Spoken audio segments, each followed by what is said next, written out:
Welcome into a brand new Patriots Hub podcast. Alex Barth, Matt Dolloff with you after day 4 of Patriots training camp and after what is really the first week, the first block of practices. The Patriots will have their first off day of training camp tomorrow on Sunday. So we figured we'd kind of get together here. We haven't done one of these formal podcasts in a little bit. If you've been watching the individual daily recap shows with myself and Zoe, and we had one today with Evan Lazar, with it being the weekend. Thanks everybody who tuned in for those. But that's been a more day-to-day look. I kind of want to take a step back, Matt, and really go through the first 4 days of camp, because I think it's easy when you get into camp to kind of ride the roller coaster, as Stephon Diggs said the other day, and put so much weight on a day-to-day basis. And sometimes that's certainly the right thing. But I also think sometimes you want to take a step back and see where you've been as a whole. So that's what we'll do today. So I guess as we get started here, the first thing is just camp as it is under Mike Vrabel, right? First big exposure to Mike Vrabel. What have been your initial impressions through 4 days? Just kind of how he's run the operation, maybe how he and the coaching staff have operated. Yeah, what stood out like over the course of the week, Barth, is the way he sort of tamped down the intensity and then ramped it right back up at the end there. I don't even remember the last time we saw a practice that wasn't just without pads, but without helmets. Right. Friday practice, like total walkthrough day. Not physical at all. They're not wearing anything. They're just in shells, no helmets, no pads, no nothing. And then on Saturday, they ramp it back up, still no full pads until Monday. But today had some high intensity periods, a lot of team drills. They started doing some 7-on-7, more 7-on-7 that we've seen. So that stood out to me. And Vrabel's been pretty close with the offense. Like I heard you talk about this with Felger and Maz the other day, that when it's not just team drills, but when it's like the full unit offensive drills, he's in there. He's wearing his penny on some of these drills, and he's working closely with Drake May and the O-line and that whole group. So it feels like he trusts Terrell Williams and his defensive coaches to handle sort of the full squad defensive drills. Like, when the defensive line is on the other field, you can trust Terrell Williams, longtime defensive line coach, to sort of handle that stuff. So it's notable to me that Vrabel is in there close with the offense. And we saw the clips on Forge and Foxborough talking to Drake May, telling him to, keep talking to your guys, trying to, get his leadership qualities up on the field, so to speak. Signal caller stuff, field general type stuff. So I think it's interesting that he's still very close with the offense. He's not this guy where it's like, I'm a defensive minded head coach, we'll let Josh handle the offense. I am very, very happy that he's over there with the offense and Drake May and working closely with them. That's what stood out to me. It has felt like a more offensive-driven camp, which, for better or worse, right? Defensive coach, you may not think that. A full walkthrough day, yeah, the defense has stuff to install, but that's an offensive thing. We got to get the offense right, because the defense is reactionary. It's tough to walk through because you kind of have your assignment and it's dictated by what the offense does. And it's not necessarily the same every time you call the same play.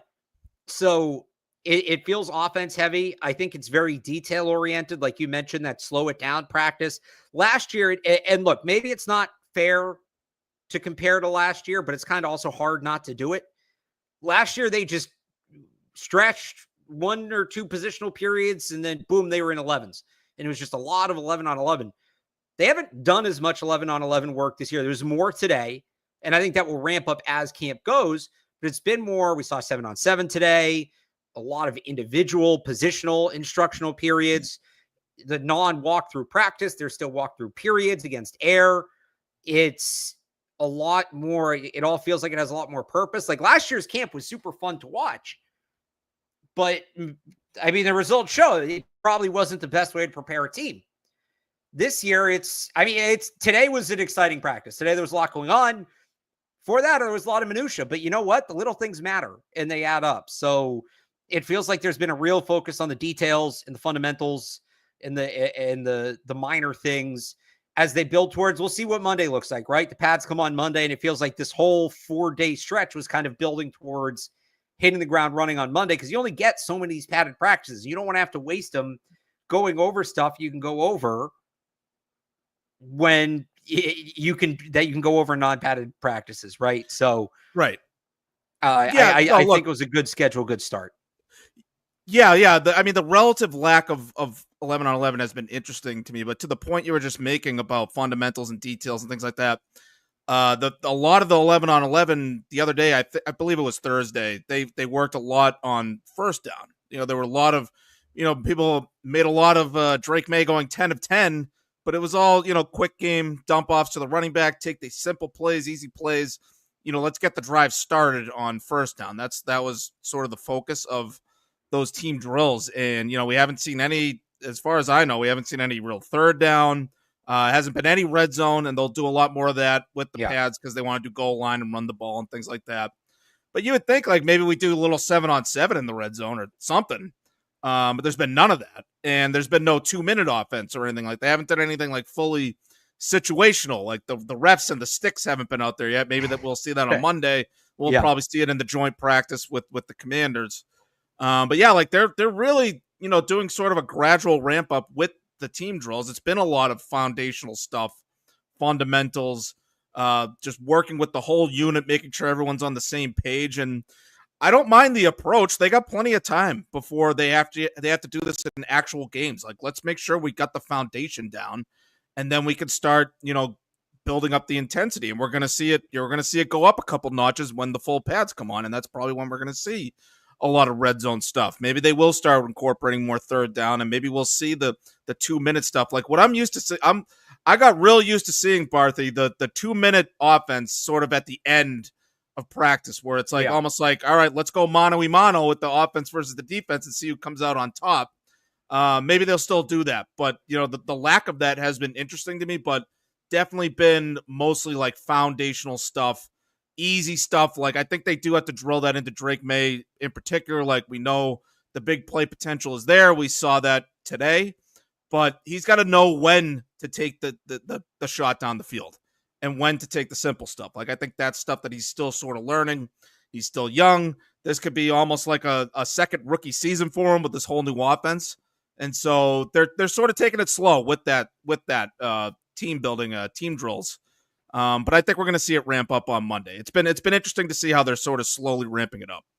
Yeah, and you saw the uptick today, especially with Drake May, right? The first few days was kind of that short check down, and they're working on first downs. It's take a profit. Today was not take a profit day. Today was test the defense day, and he was throwing down the ball down the field, and that comes with more mixed results. What I liked about it is they obviously had the unbelievable throw, rolls out, play breaks down, and let's make sure, as good of a throw as it was a good throw. We give credit to Pop Douglas for recognizing what was happening, recognizing where the defender was, breaking off his coverage in a way that the defender couldn't follow him, and getting up the field to get open and give Drake May an opportunity there. And then obviously May delivers the unbelievable throw on the run. That was the high point. But what I liked kind of bigger picture was he had a rough start. He had a couple passes broken up. He had a couple like bad misfires, like what we call sprays, right? It really wasn't a competitive throw. The receiver didn't have a chance on the ball, but he came back and he had a really good. So that was it, in the first 7-on-7, second 7-on-7, he goes 3 for 3, delivers a really nice deep ball to Javon Baker, who gets open down the field. 11-on-11, first couple passes are broken up, comes back, hits that deep throw to Pop Douglas, hits a couple tight windows throws, one to Douglas, one to Hunter Henry, and just came back in a big way. And you're starting to see some things, whether it's him spreading the ball out more, whether it's him bouncing back after a bad mistake, whether it's him being willing to take a profit and be quick and decisive without being reckless. You're seeing some of these things that you wanted to see from him going into year 2. The next one is starting strong, right? He's had some good periods where he's rebounded, but the next one's starting strong. He's got to do that. But there are some other things in here. I think he's done a good job of checking some of the boxes you want him to check early on. We'll see if he checks them, totally. He doesn't have any turnovers. Almost had an interception day 1, but doesn't have any turnovers. So he started to check some of those boxes. We'll see if he can keep checking those. And then obviously add the starting strong one as well. But I would call it an encouraging start. It's maybe not everything you wanted to see, but it's definitely an encouraging start. It's encouraging because of, the relative lack of turnovers, right? There was that one play that you just mentioned where I think it was was that his first throw? No, his first throw camp went to Diggs, but it was in the first period. It wasn't his first throw, but it felt like the first like deep ball in team drills, maybe. Yeah. Uncorks it. It's a little underthrown deep. Pop Douglas is back there, but it's underthrown. Jabril Peppers, really should have come down with the interception. He couldn't hold on to it through the process. So yeah, that really should have been an interception on Drake May, and like I docked him for just a bad decision there, and that's the thing that we got to watch for with him is the decision making, and like we know the physical ability is there. We know that he can make a big throw down the field, and like it's good that we don't have to worry about that. Like we had to worry about that with some other quarterbacks that have been in here since Tom Brady left. It's good to have a quarterback with that high of a ceiling. Yeah. We saw that high ceiling come in with that play, rolling out to the right and hitting a 50-yard dime on the run to Pop Douglas down the field. It's good to see the ceiling come out a little bit there. But he's got to have a high floor. If you want to win, you still got to have a high floor. And it's taking that simple stuff down the field. And, we saw some of that on Thursday. On Saturday, he threw it deep a lot more, overall, intermediate and deep parts of the field. And the accuracy was kind of spotty. Like it's crazy how kind of up and down his accuracy is, where he'll have throws where it's like, oh my God, that was perfect. That was a dime. That was in a tight window. And then he'll have other throws that are way overthrown or just over the guy's head. He had a couple to Travion Henderson. He had one to Antonio Gibson down the field, down the sideline. Looked like wheel routes where it was just over their head. And and a couple of those, like Henderson was wide open. Like we can talk about him more if you want, but he was wide open, felt like every time. And Drake May couldn't hit him every time. Yeah, wheel route all day. He was working that wheel route. Yeah, and like the quarterbacks couldn't hit him consistently. And so we know that he can drop a dime. He's got to be able to do that consistently, and he's got to be able to take the easy stuff. And that's sort of a thing where I don't want to overreact to a single practice one way or the other with Drake May. I don't want to get overly excited over that one great play today, and yet I don't want to overreact to him having the one bad throw on Wednesday. In totality, it's been pretty good. And it just goes back to, we got to see how it looks in full pads. We got to see how it looks when they start doing red zone and third down and 2 minute. Like they still haven't really built in that stuff yet, at least from what we've seen live. So far been pretty good, but he's got stuff to work on, and you would like it to be a little less up and down and just be a little more consistent. That's what I'm going to be looking for. And I also think it's fair to acknowledge, like, when you're throwing the ball 20 yards down the field instead of 5, the completion percentage is going to go down. Like, we're not looking for him to go 14 of 15 throwing the ball down the field like he did on Take a Profit Day. But are the passes incomplete because there's tight coverage and he's testing deeper windows, or are they, again, those sprays, those non-competitive throws? Like, he's absolutely allowed to have incompletions. It's just cutting down on those sprays and giving his receivers to make a chance. Because I'll say this, the guys he's given an opportunity to, a lot of them are making the chances. Everybody's going to talk about the play Pop Douglas made today, where I said, let's give him credit. And I do want to give him credit for that improv play. Kyle Williams called it fast break football to give Drake May the window when he was running. The other great catch he made was on an out route, and it was kind of back shoulder, and he had a fade away, and he makes the catch through contact against Marcus Jones. And that's the second time he's made that catch in 4 days. He made a very similar catch on day 2 against Marcellus Dial. That's not who that guy really, you don't think of that guy as a contested catch guy. He's somebody, he's small, quick, fast. He's going to, jitterbug, get open and create after the catch. Now, I'm not saying they should throw him a million jump balls, but contested catches are usually a weak spot for a guy like that. And he's been catching the ball through contact. And he's also been getting open where there is no contact too. So today's one of the best practices I've ever seen him have. I think he's had a good camp overall. Again, Pop Douglas. And there were people, remember, back in April or May, who thought he was going to get cut. We'll get to Diggs in a second.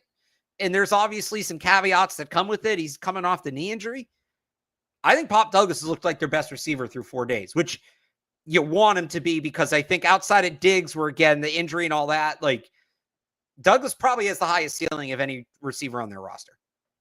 Yeah, because, well, you look at Diggs, like 31 years old, coming off a torn ACL. Right. High is the ceiling there, so that's a fair point. But yeah, no, I agree that over the course of the 4 days, I think Pop has been their best receiver. He obviously had a big day today. He had a great catch the other day from Dobbs, actually, in a team drill. And so, yeah, he's been making contested catches. He's been jumping up, going up and getting it like he did on that Dobbs throw. He had great separation on Duggar on that schoolyard play with Drake May today, the play of camp so far. Go look at it on Twitter if you haven't already.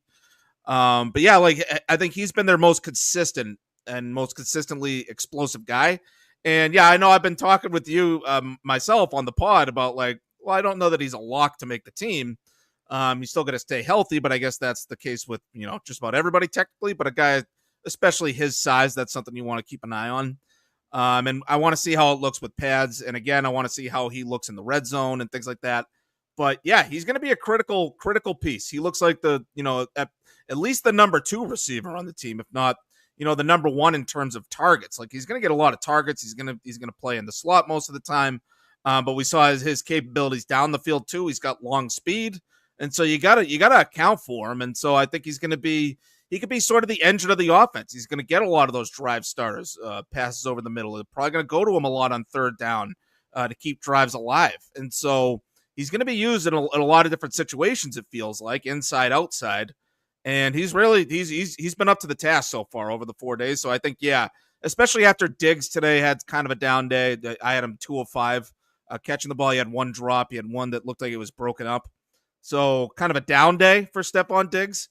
I think he's had a solid camp so far through 4 days, but I think if you rank the receivers, I'd put Douglas number 1 in terms of how they performed on balance over the 4 days. Any other thoughts on the receivers overall?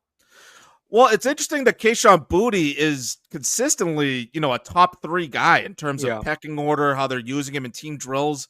But I think I heard you earlier today with Gasper Murray made an interesting point how, like, yes, he's been a guy that Drake May has depended on. He's come up with some big plays.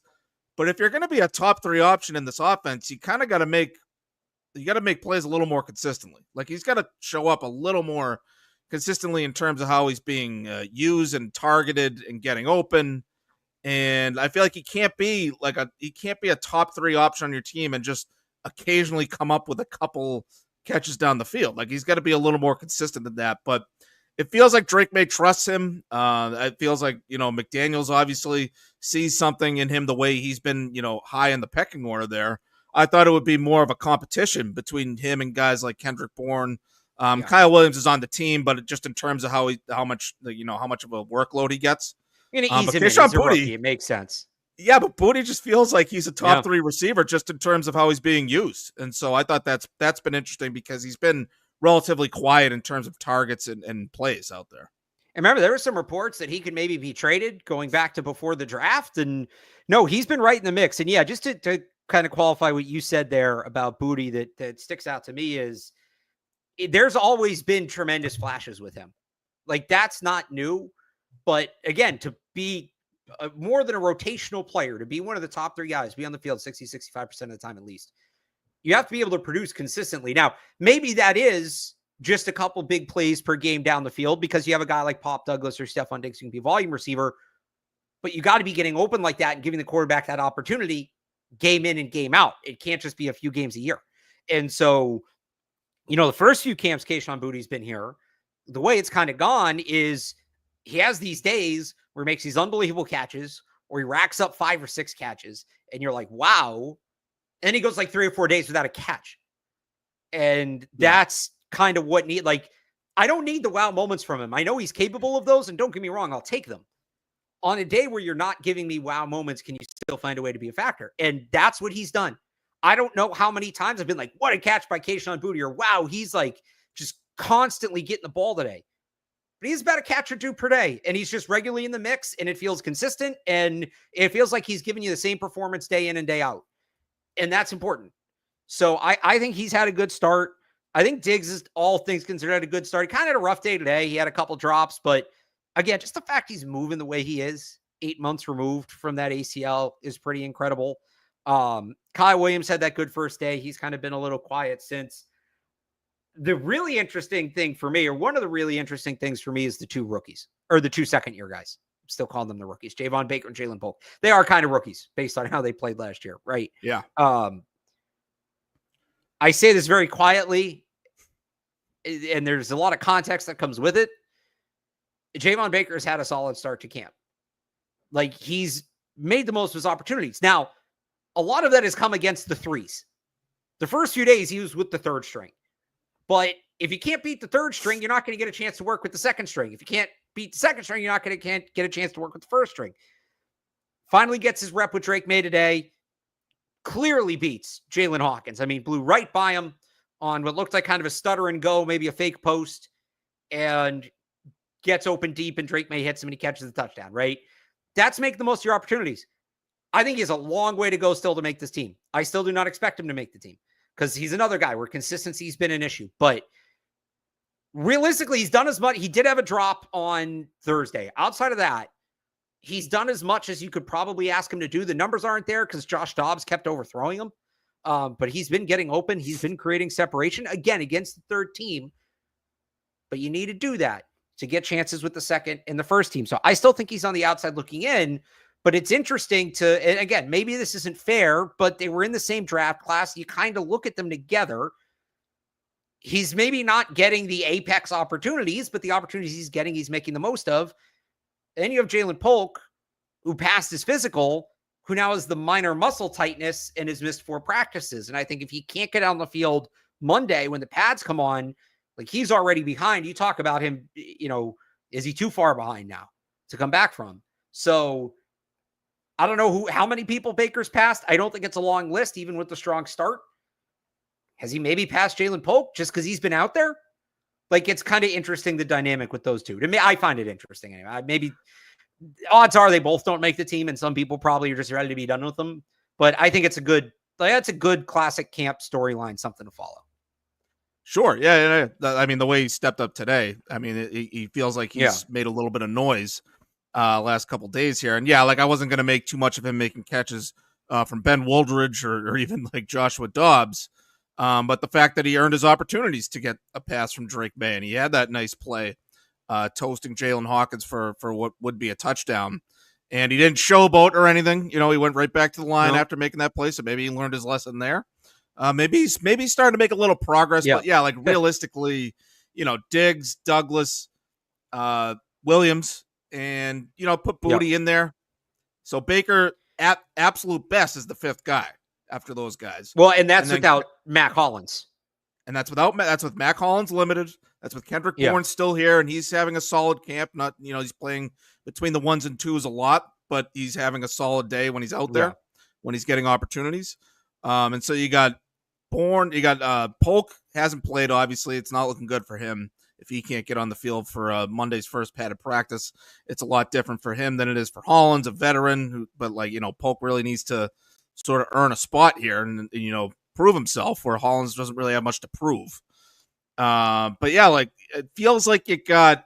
So let's go back over it. Baker, Polk, Hollins, Bourne fighting for 2, maybe 3, or no, Chisholm too. Although he really hasn't done much. He did get a couple reps with Drake May today. That was the first time we've seen that this summer, but he's in that mix too.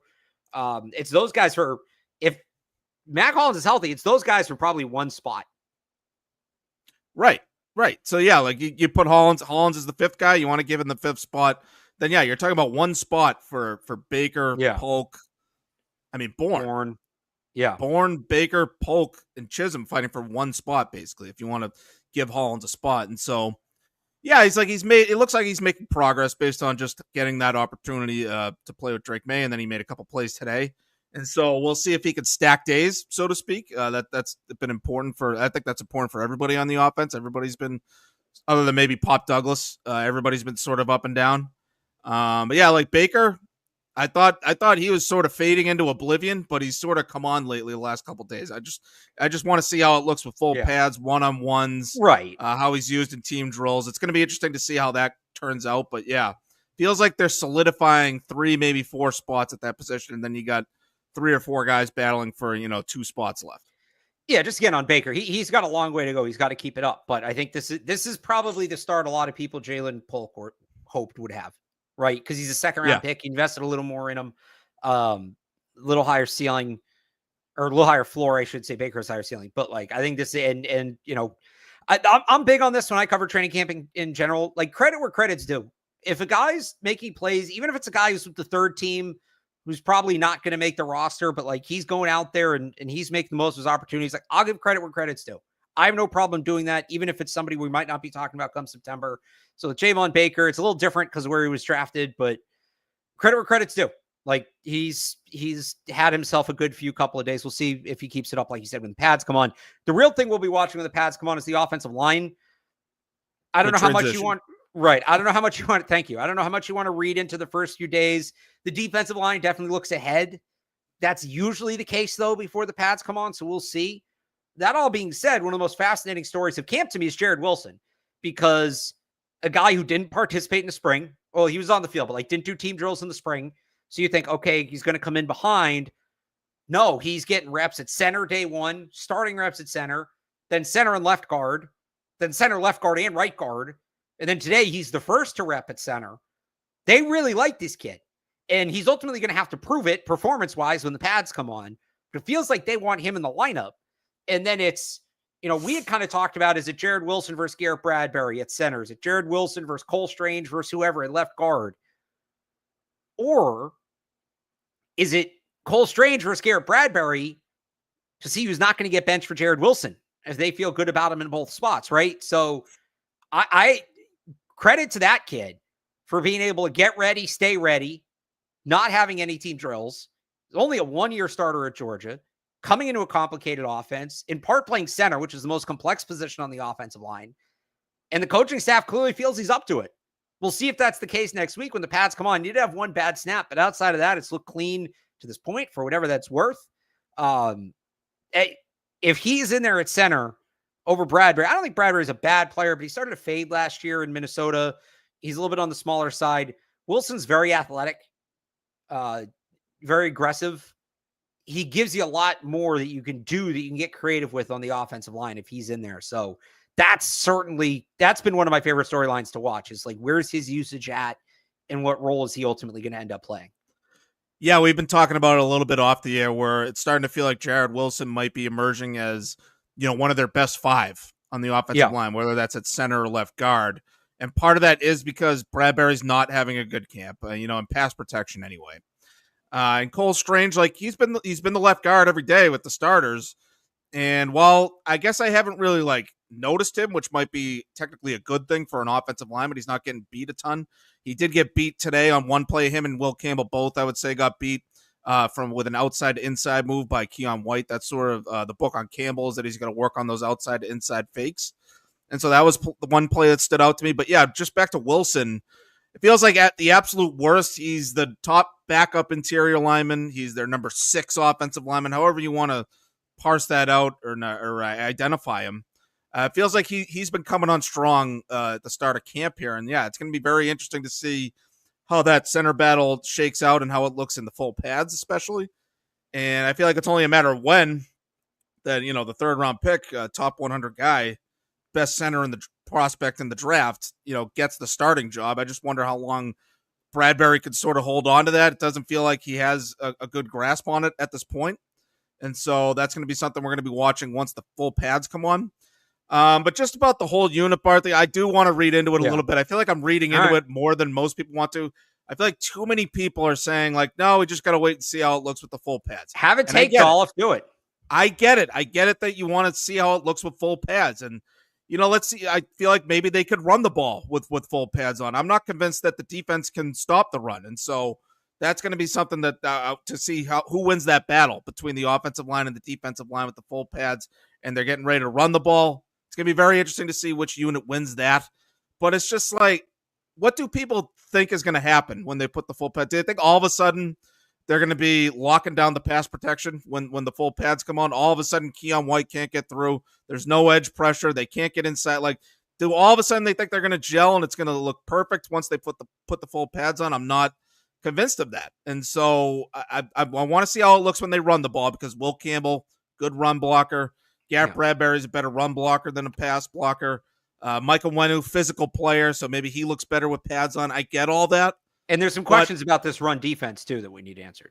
Exactly. I don't know that the defense can stop the run. And so I think that's going to be something that we have to watch closely, which unit wins the day there when they put the full pads on and they start running the ball. And I think that's going to be something we have to watch closely on both sides of the ball. Yeah. But the offensive line, look, they're getting beat off the edge. Will Campbell and Cole Strange, like I just said, got beat inside a little bit. Bradbury has never really been a great pass protector, and I feel like that's not getting any better right now.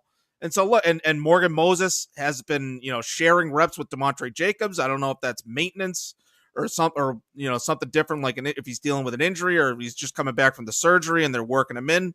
That's something to watch. We could be one snap away from Demontre Jacobs being the right tackle again. Like, I don't think that's something we just need to dismiss. And so I get it. We got to see how it looks with full pads. But I don't think that you just need to ignore what's been going on with this offensive line, which I think is still the number one concern on the team going into the season. And, we'll see how it looks with full pads. But I think as it stands right now, the offensive line is still the number one concern. And I'm just not sure that they really have the horses. Yeah, I guess for me, it's kind of, there's obviously a real chance that's the issue. I don't need to be early to that. I think people know there's a better chance that it's shaky than not. And I'd rather see for sure. Like, it's a fair take. I guess what does change when the pads come on is they have some more moves at their disposal, because you really don't want to be putting guys on the ground in this setting. That's just the way that these practices work. But no, I mean, I'm not trying to cover it up, right? If it's bad on Monday, we'll talk about it being bad on Monday. I'm not going to be interested in talking about much else on Monday, because I've been putting this on the back burner and talking about everything else. So yeah, it's not you. It's like everybody's saying, like, oh no, let's see how it looks with pads. It's like, I don't know. Can we talk about what's going on right now? I don't know. I guess so. I think people just want to be sure, right? You want to be, you want to see it in the real deal. So we'll talk more about that on Monday. I'll be surprised if they put the full pads on and all of a sudden they have lockdown pass protection. Like, I feel like there's still going to be issues there. So it's not going to be perfect. Will it be better simply because it levels the playing field? I think that's kind of what you're waiting for, right? Will it be average? That if they can get to average, if they can be a top 20 offensive line in the league from where they were last year, one offseason, I've said this since season ended against Buffalo. They were not going to fix the offensive line entirely in 1 year. There was too much work to do. It's going to be a multi-year process. If they can just get to average this year, that would be a tremendous accomplishment. If they can be top 20, especially when it comes to pass blocking, but they were atrocious run blocking last year too. I feel like that's a solid step. Like, that's a realistically solid step. So can they just get to there? There's going to be pressure. And let's also not forget, this defensive front's pretty good. So let's give them some credit too. But I don't know. It's not, there's just certain things you can't do when you're not in pads, especially as an offensive lineman. I don't think it's necessarily reflective of real football. And look, practices as a whole aren't necessarily reflective of real football, given how structured they are at this point, but it's a hell of a lot closer when the pads are on. And I think that makes a difference. I do. Yeah, especially a guy like Onwenu who plays a physical mauling type of style.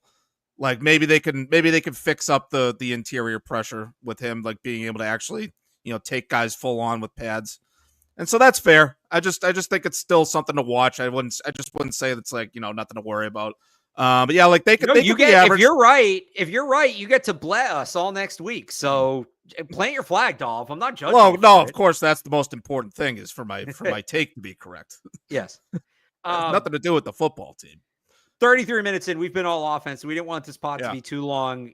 And defense as a whole really is one where you look at, what does it look like when the pads come on? What you got any big, we kind of talked about the run defense.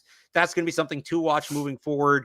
They got smaller up front. They're definitely quicker, faster, more explosive. How does that play when the pads come on? How does that work against the run when the pads come on? So that's looking forward. But just over these first 4 days, anything that stood out to you about the defense? Could be one player, could be a unit, could be how they're working schematically. Just kind of what's your big takeaway from the defense through 4 days? They're going to get after the quarterback. And look, to be fair with the previous point, we haven't heard a ton. There hasn't been much noise from guys like Christian Barmore, Milton Williams. And so those are going to be guys that we want to watch closely once they actually have full pads. You wonder if they haven't been able to do, play full bore up the middle there without full pads on. But there's them, and then there's the edge pressure, I think, has been pretty consistent. Keon White's had a really good start to camp. You could argue like he's been like the Pop Douglas of the defense, the most consistent guy, like showing up, making plays. He's made plays off the edge and off the interior. Kaylavon Chason has made some plays with just his speed around the edge. Harold Landry's had a really good start to camp. He's been timing the snap, which I know he's known for. He's been getting a jump on things off the line. Like maybe that's another thing where if the right tackle has full pads on, maybe he has a better chance of actually blocking Landry there. But those guys have had a hot start, and like, not that that's surprising, but I do think the talent is for real, and I think they got good depth of talent, and they got good versatility up front.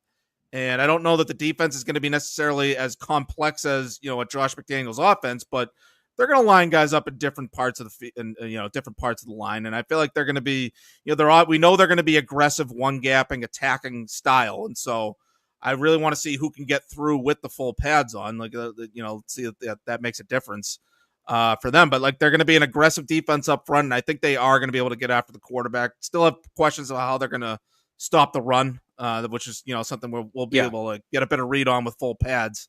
But I think up front they've been making noise, and I think it's for real. Even just the fact that there's no pads, I don't think that's the only reason that they made plays. I think the talent is for real, and the scheme is for real, and I think that's going to be one of their strengths this year. I'll say in the secondary, I'm just impressed how healthy Kyle Duggar and Jabril Peppers are. Not, I don't know if impressed is the right word, but like, people forget how good those guys are when they're fully healthy. And it's because neither one of them has been fully healthy for a while. And it's admittedly like a significant if. If those guys are fully healthy, though, it's those two guys with Christian Gonzalez and Carlton Davis, who's also been a little limited. Like that's a legit playmaking, game-changing secondary. So, and the talent drops off. Like Jalen Hawkins is fine. Marcus Epps, we'll see where he's at after the knee. I like him, but he's kind of banged up. He's a more rotational player. Craig Woodson had some flashes in the spring, but he's still pretty much an unknown. Like there's a drop off after Peppers and Duggar. And I'm not saying that they don't have enough depth. I just think that it's a testament to how good those guys are or how good those guys can be. So seeing them both as involved as they've been is very encouraging, especially after Duggar didn't practice all spring. So we'll see. That's another one when the pads come on, if they're playing fully physically, if they're fully involved, but those guys can be game changers. And if they have both of them full go, and I know it's not both or nothing, right? There's degrees to this, but if they have both of them full go, I think that makes a major difference for the defense. I really do. So it's been good seeing those guys as involved as they are. A couple quick ones here as we wrap it up. Your biggest surprise of camp so far? Oh, man. Put me on the spot there. I don't think I wanted to mention Robert Spillane. I wouldn't say he's been a surprise, but I guess it's like you wouldn't think of him as like a key piece of the defense, but it really feels like he's going to be a critical guy. He's their top inside linebacker. He made a couple plays in coverage today, like he's known for his tackling, but he's been dropping back and making a couple plays in coverage. He's going to be a guy that might play, every snap or close to it. He might be the guy that he might be the green dot guy. I'm not sure who that guy is just yet. But he's been critical. A lot of the talk has been about Christian Gonzalez, that secondary, and the guys up front. But that middle level, to me, I guess it's not totally fair to say it's like a big question mark for the team. But like after Spillane, I'm wondering what that's going to look like. Jelani Tavai wasn't in there for team drills today. People might be surprised he's still here, but he's still here. And we saw Jack Gibbons get in there with the starters for some plays, 7-on-7, 11-on-11. And so the depth chart feels a little thin after Spillane. But yeah, Spillane has been a pleasant surprise so far in terms of he's not just going to be one of these complimentary cogs in the wheel type of guys. It feels like he could be a playmaker and a critical piece for them. And it feels like they're going to need him at that second level. My biggest surprise has been the Jared Wilson thing. Just that he wasn't out there in the spring and they're giving him this much. I liked the pick at the time.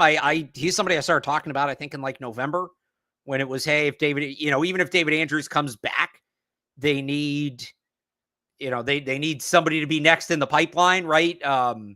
And so I liked the pick. Maybe I'm biased there, but I'm really impressed with how quickly he's come along and earned the trust of the coaching staff. You got to be able to make the plays.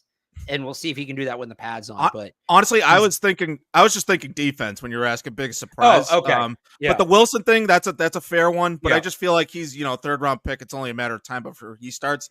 What about Cole Strange? Cole Strange has been locking down that left guard spot.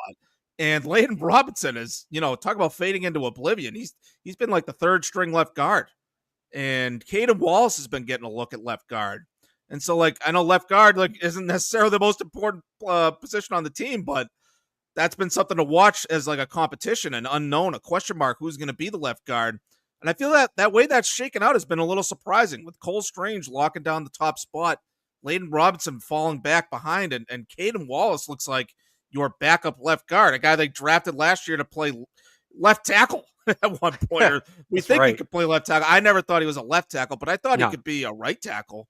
But they've been using him pretty much exclusively at left guard. And so the way that's shaken out has been a surprise. And so it's still a question of how that all shakes out by the end. But like Cole Strange looks like the guy right now. I would say that's the biggest surprise. Not necessarily the most important thing, but if you ask me the biggest surprise, I would say that. Yeah, no, it's been fascinating. And it's, DeMontre Jacobs seems like the backup right tackle. So they move Caden Wallace inside. Yep. Part of the reason the Jared Wilson thing for me is a surprise. Like, again, I think he's a good player. After he missed so much time in the spring, I was wondering if there was going to be a ramp up period. So, if he had normal participation in the spring, I wouldn't necessarily be saying that. I wouldn't be making as big of a deal about it because this is kind of what I expected initially. But again, you miss all that time in the spring, it kind of changes your mind. Last one here before we wrap it up. Pads coming on, I get it, blah, blah, blah. And we've talked a lot about it, but like biggest thing you're looking for, not just Monday, but next week. So 5 practices next week before the next day off. First day of pads on Monday. They'll probably go pads 3 or 4 Monday through Thursday. So Tuesday or Wednesday, probably Wednesday will be a non-padded practice based on how they've done it in the past. And then Friday will be that in-stadium practice Friday night. So we might do our next show, even though it won't be technically the end of the block before that one, because that practice is usually non-padded and like a walkthrough scrimmage. So you want to count that in or no, I'll leave it up to you. But like, what are you looking for the most between now and the next one of these off day shows? Well, we covered it a little bit already, but yeah, I just want to see how the run game looks on both sides of the ball. And it's interesting because that's where I do feel like the offensive line could start to play better. And it's where I think we have to get an answer on one of the big questions with the defense, where I think they're going to have a good pass rush, but can they stop the run? And that's where a guy like Kairos Tonga has been getting a lot of run with the starters. It feels like he's the guy in terms of the nose tackle, run stuffing, early down defensive tackle. And so I want to see if the offense especially can get a push up front when they start to run the ball in full pads. And Will Campbell's a guy I want to see, run block. His run blocking tape from LSU is tremendous. And, I want to see how they look with that, just the gap power type scheme, which Cole Strange doesn't feel like a fit for something like that. So that's going to be something to watch. But yeah, just unit wise, I want to see how the offense does running the ball. If they can run the ball, I'll start to feel better about the line as a whole. I still feel like there's going to be pass protection issues with the full pads on. But once they start running the ball, going to be very interesting to see which unit comes out on top, which unit looks better, because then we can start to, poke holes in the defense where like it looks good so far, but can they stop the run? I think that's going to be something we got to watch. I think that's a massive one. Can they stop the run? And then Will Campbell, like just finally getting answers on him and where is he at? Trust me, I want to give a definitive take, but I also want to be fair. And I just don't think it's fair to fully judge that until the pads come on. You can mention what's happened so far, like you did. I think that's fair, but I want to be more definitive about it, and that'll happen when the pads come on. Yeah, it's like, look, everybody says there's a comment like every coach ever says doesn't matter until the pads come on. It's like, well, we got to do a podcast today. I don't know what to tell you. That's right. It's not a very interesting commentary to just be like, well, let's just wait till Monday. All right, let's not talk about it at all. I think that's a fair take for today. It wasn't let's wait till Monday. I think I explained it, but it look, it's a semantics conversation that we're done with, because the next time the Patriots are out there, they'll be in full pads. Dolph and I will have coverage of all of that. 98.5thesportshub.com. I have some stuff coming to the next couple of days. I'll have something tomorrow morning on the wide receiver position, something on Monday, kind of looking ahead to the padded practices. Dolph, I think you said you're going to have something coming on Pop Douglas, right? Possibly. I don't know when. Yep. Okay. Well, he also has his takeaways from today. I have my notebook from today as well on 98.5thesportshub.com. We also did, again, this was more of a big picture zoom out first 4 days. If you want specifically today's recap, Saturday, I sat down with Evan Lazar after practice. We did about 10 minutes. You can check that out on the Sports Hub YouTube page or wherever you get your podcast at Patriots Hub Podcast. And we're doing those videos every day. It's mostly me and Zoe. Today's a weekend, so it's a little different. Dolph will tag in, I think, for 1 or 2 as well down the road. But I want to get to this off day, so we'll wrap it up here until the next one. For Matt Dolloff, I'm Alex Barth. Thanks for tuning in, and we will talk to you on Monday.